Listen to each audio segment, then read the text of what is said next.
Welcome to Sincerely Me, a podcast about self-discovery and inner work so you can cultivate a deeper relationship to yourself and show up more fully in your work and life.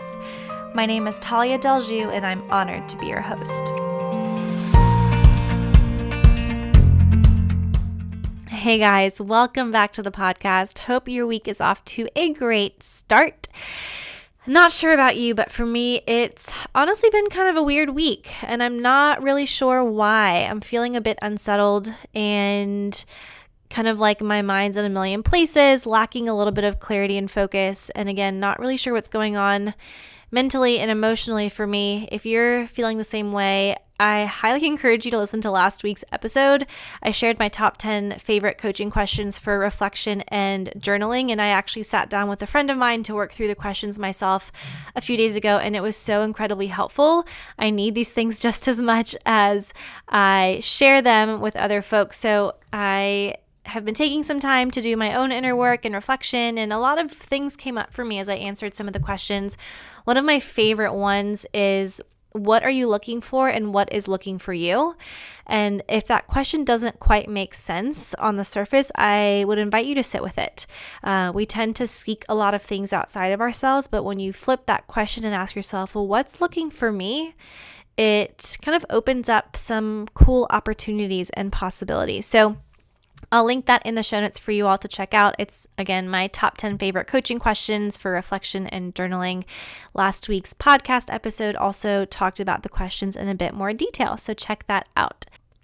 This week, what I'm actually going to be doing for the episode is kind of rerouting you to an interview that I did. I was in the hot seat. I'm typically used to being the one asking the questions, but I was interviewed on the Young Scrappy Money Podcast by Michelle Waymeyer. She is a financial advisor and coach, and we had a conversation about money mindset, and that's a topic that has come up a lot as a request whenever I'm on Instagram asking you guys what you want to hear more about. Money mindset comes up quite often, and I had a great conversation with her about money mindset, so I figured instead of redoing the whole conversation, I would just link the episode in the show notes and redirect you all to the Young Scrappy podcast this week.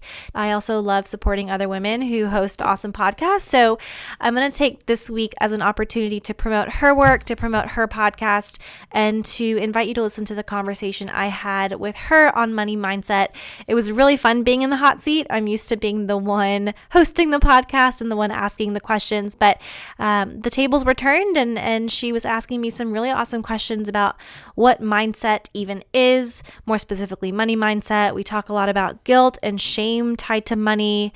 If you've listened to any of my work before, you know that I'm all about understanding your thought patterns. So we talk about how your thoughts really do control how you feel and behave around money, understanding your money stories, the limiting beliefs you've tied to money, how to revise your money story, giving yourself permission to want more money and how that's okay. And of course, we end up talking a lot about worthiness and fear and deservedness and desire.